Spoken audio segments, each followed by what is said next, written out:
Hello, Girl Gang. This is Amber Vargas, founder and owner of Girl Pursuit. This is episode 37, and it is about holding space. What does that even mean? What does it actually mean?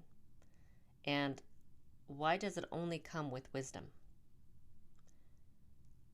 The word, the term, the buzzword, you can say, holding space gets thrown around like everyone knows what it means. But I don't think most people do. It's not about fixing, it's not about advice giving, it's not even about comfort. It's presence, it's witnessing, and it's letting someone be. Be with capital B, capital E, without needing them to change. And it only comes with age. Or actually does it?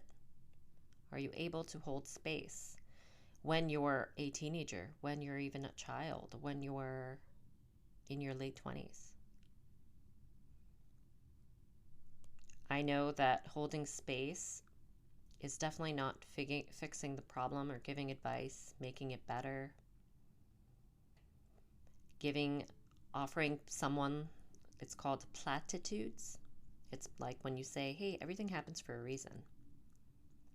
Or when that happened to me, like, making it all about you and not holding space for someone if they're going through a hardship or something. I know many times I have not given space. I have not held space for someone. And I can give you an example of my husband. There's times where he'll react to something differently because he's also a separate human being. His own thinking machine of how he processes his perception is different than mine. His reality is different than mine. We may look at the same thing or talk about the same thing, but his reality is different than mine. And there are many times where I've not held space for him to just be and for him to just feel.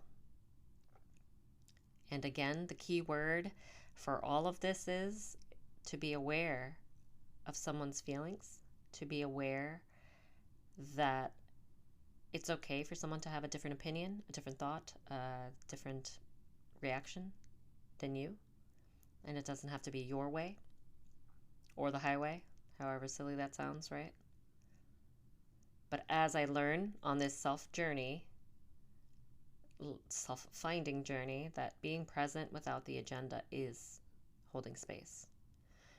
Witnessing someone's pain, someone's joy, their struggle, without needing to change it. That's holding space. Letting them actually feel without rushing them through it because of something triggering you, because, oh no, I wasn't given space. And I've said this before in different podcast episodes where space was not held for me as a child. Not as I wish it would have, or as much as it should have. And that comes with its own unfortunate situations and how it was, the scenarios of however we grew up. We, meaning my siblings and I. And it's so, I don't remember even a decade ago saying, I'm here. I see you. You're not alone. It's, here we go again, sitting with the uncomfortable. Getting comfortable with the uncomfortable, right? Sitting in discomfort without solving it. Like resisting that urge to fix it. Trusting that my presence is enough for someone else that's holding space for them. I wonder why it's so hard, and it's rare. There's so many conversations that I have with people around my age. Let's say neighbors, let's say school, right? Community. And it's not talked about. People can't do it. It's like they can't see other people's pain. Like it makes them uncomfortable, right? So they'd rather just rush to fix it, to soothe themselves, and not the person going through it. Definitely has happened to me. I wonder if it's happened to you, or if you were the not necessarily the receiving end, but the giving end, without even realizing you were doing it. And I know that there's a part of so there's the ego side of ourselves. And it's like we right away want to rush and fix something. We want to be helpful, so we give advice, even if it's to try to be useful in some way. Not even if someone asked, but you just want to give it because you feel like that should fix the problem. And there's times where the projection is so real that automatically when someone's saying, hey, I'm going through this, or I feel a certain way, you literally take it on as your own stuff. So you make it about you.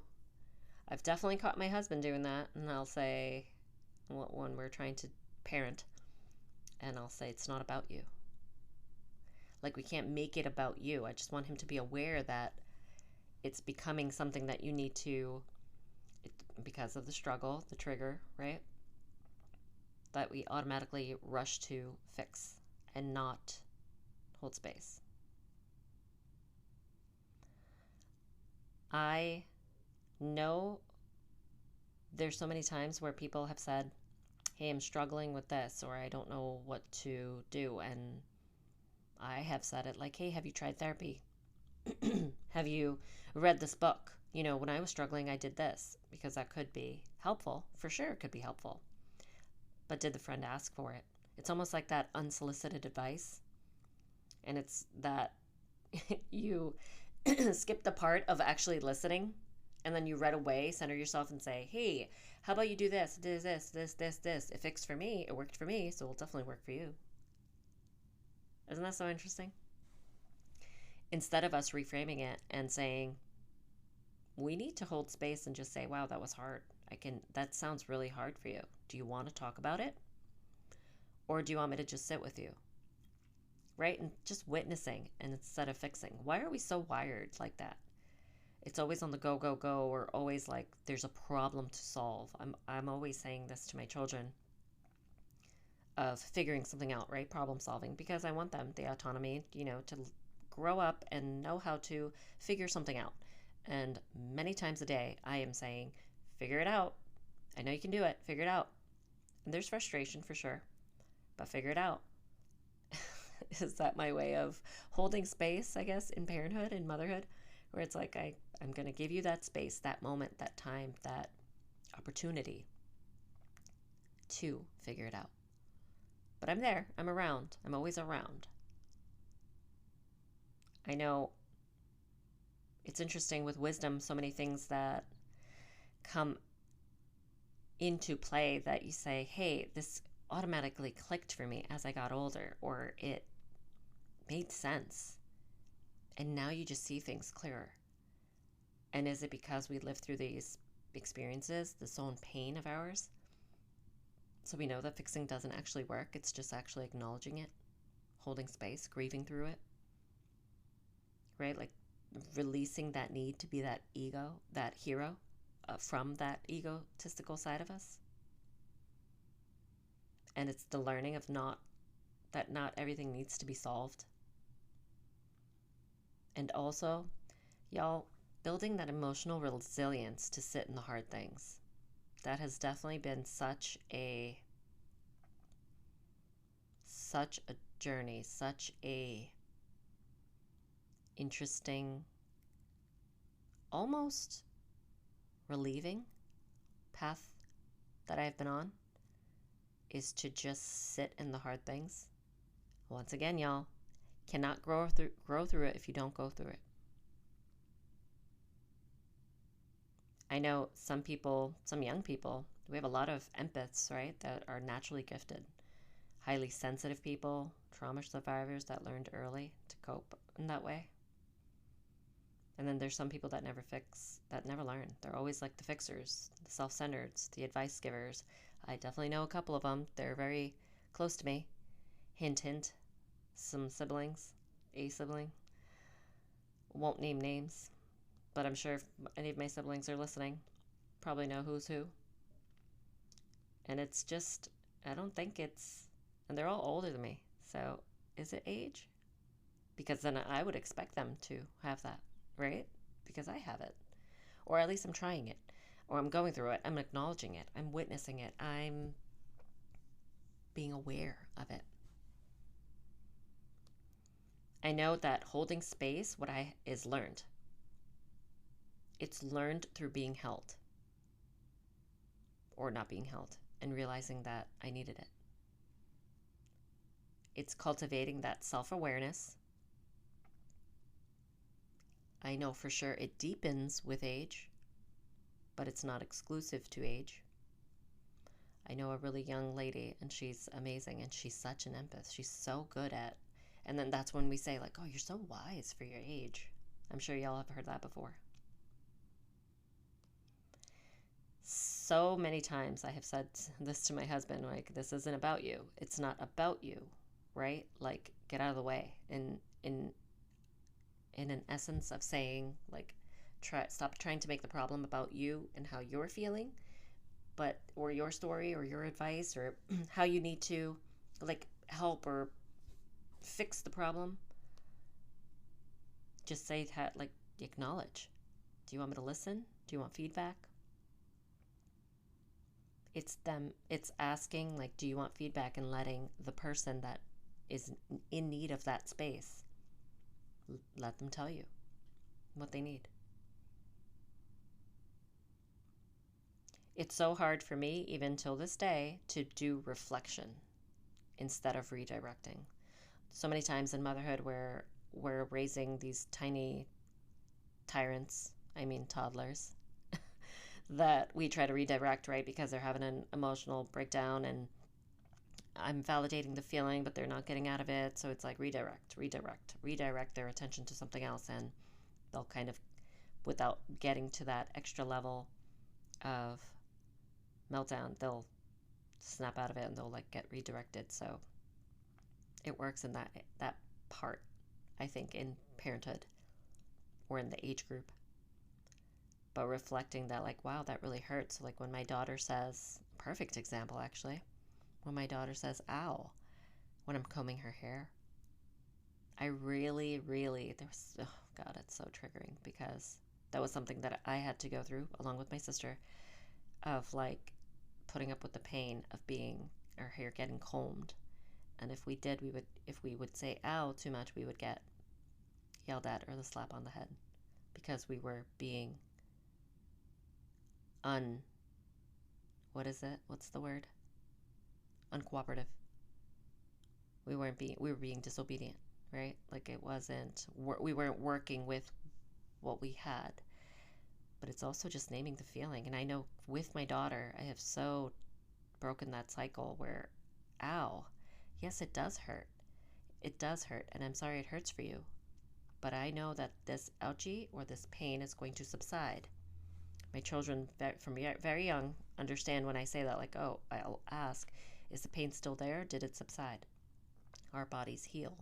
So talking when they get, like, a bump or a bruise. But when it comes to her hair, we've even come up with this ouchie song. And I'll sing the ouch song. At first, she would like it the first few times. Now she doesn't care to listen to me about it. But I'm naming the feeling and saying, like, I hear you. It sounds really painful. And just being aware and holding space. And then I'm giving her a moment. We take a breath, because presence is enough, guys. I have learned through parenthood that presence is enough. Just being there and not jumping to conclusions and fixing is enough. Yeah, that's my lesson for it. Like, it's enough. Just hold space and then take deep breaths. Breath is literally your center. And then try again. And even if we're scared, we do it scared. Anyways, one little step at a time. And we'll get through it. And I'm there to hold your hand, figuratively and physically. I know when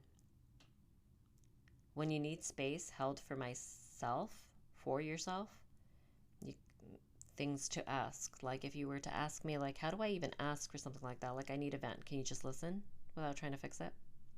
It's so hard to say sometimes when we want to say something to our partners or our friends, or even our siblings, and say, like, I just want you to hear this. Like, I'm not looking for advice. I just want to be heard. If we could also just start off like that, I think that would be so beneficial just for the dynamic of the conversation itself. And I know that the gift of being held is when truly someone witnesses you without any agenda. It's healing. It really is. It's rare and it's sacred. So holding space isn't something most people can do, but it requires you to sit in discomfort, release your ego, and trust that your presence, without fixing, without advising, without making it about you, is enough. It comes with wisdom, with age, with being held yourself, or with being not held and realizing that that's what you needed and need. So if someone has truly ever held space for you, witnessed you without trying to change you, honor that gift. It's rare. And you're learning. And if you're learning to hold space for others, start by getting out of the way. The rest will follow. Got it? With that, y'all, I bid you farewell. Till next time, this is Amber Vargas, founder of Girl Pursuit. Take care. Bye-bye.